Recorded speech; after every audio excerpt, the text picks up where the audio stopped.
They've turned you into a pet, a well-fed, comfortable, neutered pet. You have a warm place to sleep, a screen to stare at, and an endless supply of cheap dopamine to keep you docile. They've given you everything you could ever want, except the one thing you need, a backbone. They sold you comfort, and you paid for it with your soul. Look around. Look at the men who are sedated by algorithms, pacified by porn, and paralyzed by choice. Men who outsource their thinking to headlines and their masculinity to brand logos. This isn't an accident. A weak, distracted, and compliant man is the perfect consumer, the perfect cog in a machine that runs on your apathy. This system doesn't want warriors, it wants consumers. It doesn't want lions, it wants sheep. It fears the man who can think for himself, provide for himself, and defend himself. They've convinced you that your natural masculine drive for conquest, for achievement, for building something real is toxic. That your hunger for greatness is a problem to be medicated.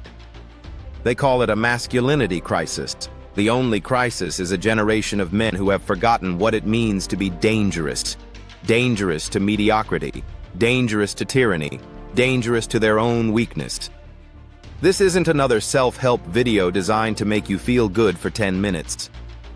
This is a declaration of war. A war against the weakness they've programmed into you. A war against the comfortable cage they've built around you. Today, you stop being a pet today. You start forging the warrior's mindset, because in a world that wants you weak, strength is a rebellion. The path isn't easy. It's a path of subtraction, not addition. You must carve away the weakness, the excuses, and the distractions until only the raw, undeniable core of your potential remains. It starts with one brutal principle. Principle 1. You must actively hunt for pain. Comfort is the enemy. It is the silent poison that erodes your will. Your ancestors didn't have thermostats and food delivery apps. They had seasons of starvation and the constant threat of violence. Hardship was their reality, and it made them hard. You have been suffocated by convenience, and it has made you soft. To rebuild your mind, you must reintroduce voluntary hardship. This is non-negotiable. This is where the forging begins. Start today. When you wake up, get into a cold shower. Don't think about it. Don't hesitate. Just do it. Let the shock jolt your system. In that moment of intense discomfort, when your body is screaming at you to quit, you will make a conscious choice. Your mind will command your body, not the other way around. This is your first victory of the day. A small act of war against your own weakness. Stop taking the elevator. Take the stairs. Park your car at the far end of the parking lot. Carry all the groceries in one trip until your fingers burn. Fast for 24 hours. Go for a run in the rain. Lift weights that genuinely scare you. Every time you choose the hard path over the easy one, you are casting a vote for the man you want to become. You are layering calluses on your mind, just as you layer them on your hands. A warrior doesn't wait for the battle to find him. He trains for it relentlessly. Your daily, chosen suffering is your training ground. It's how you vaccinate yourself against the inevitable pain that life will throw at you. When a real crisis hits, you lose your job, a relationship ends, you face a true threat, you won't shatter. You will be familiar with the landscape of pain. You will know how to operate within it because you visit it voluntarily every single day. Stop running from discomfort. Start hunting it. Principle 2. Annihilate the victim in your head.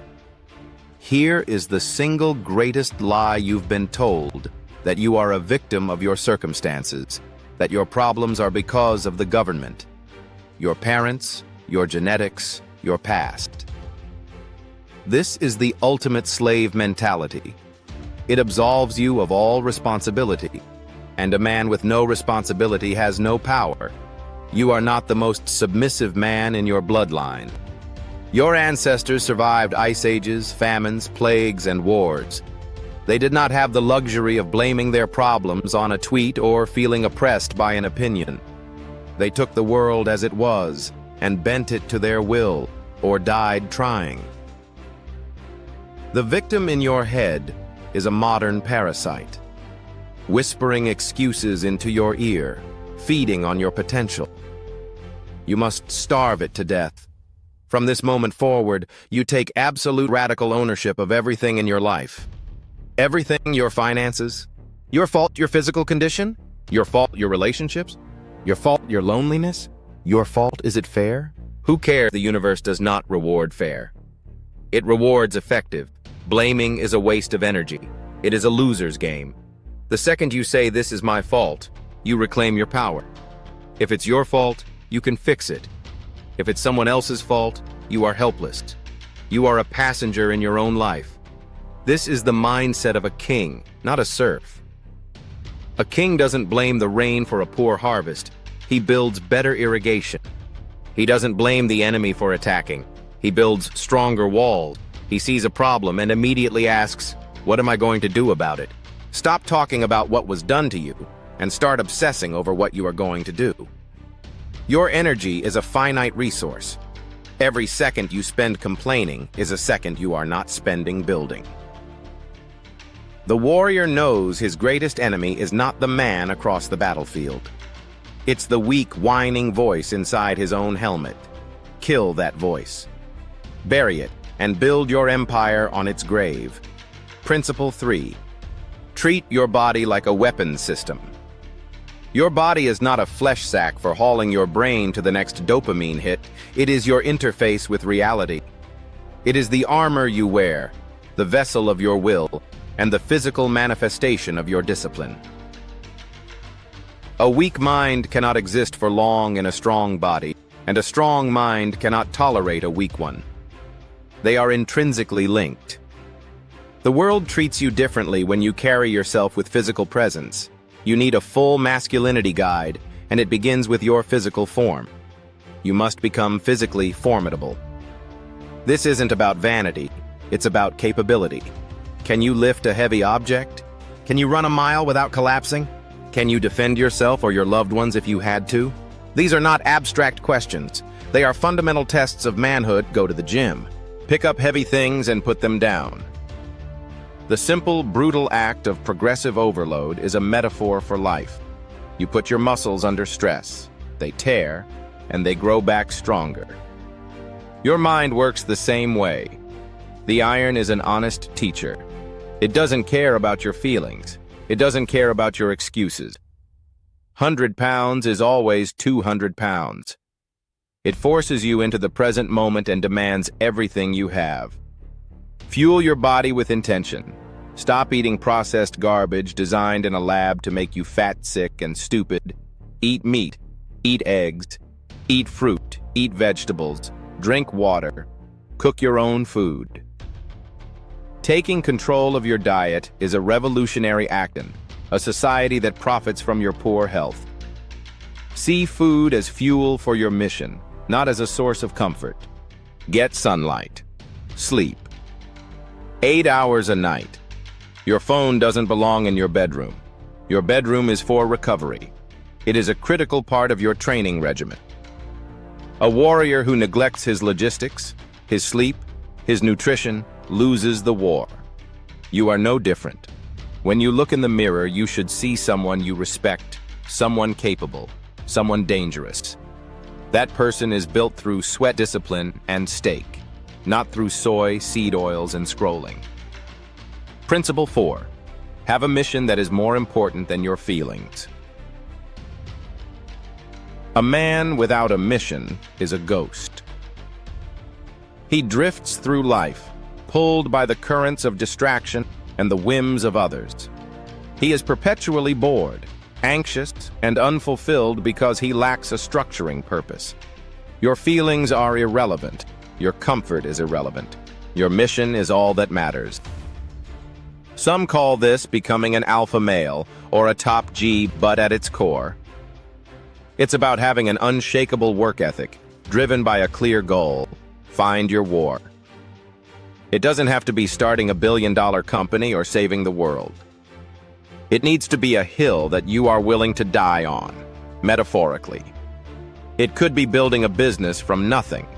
mastering a craft, welding, coding, writing, carpentry, becoming the best father your children could ever imagine, creating a body of work that will outlive you. The what is less important than the why. The mission must be so compelling, so deeply resonant with your soul, that it pulls you out of bed in the morning. It must be a fire so hot that it burns away all your petty anxieties and trivial concerns. When you have a mission, you no longer need motivation. Motivation is a fleeting emotion, a cheap drug. Discipline is a system. When you are disciplined in service of a mission, you become an unstoppable force of nature. You don't feel like working out? It doesn't matter, the mission requires it. You don't feel like making that sales call? Irrelevant, the mission demands it. You're tired? Sad? Distracted? The mission does not care. Your life becomes beautifully simple. There is only the mission and what you must do right now to advance it. Write it down. What is your mission? Be precise, not get in shape, but deadlift 405 pounds within 1 year. Not start a business. A vague target is no target at all. Your mission is your compass in the storm of modern life. Without it, you are lost at sea. With it, you are the captain of your fate. This is the proper kind of man you can become. The cage has been open this whole time. The comfort, the distractions, the weakness. They were never locked. You chose to stay. You can make a different choice right now. The choice to stop being a pet and start being a predator. The choice to stop consuming and start creating. The choice to stop being a victim and start being a warrior. This is your life. The clock is ticking. Every second you waste is a betrayal of the man you could be. The world wants you weak, fat, and distracted. Your rebellion is to become strong, disciplined, and focused. So get to work. Your mind is your greatest weapon. Sharpen it daily. Subscribe now for weekly mental strength training.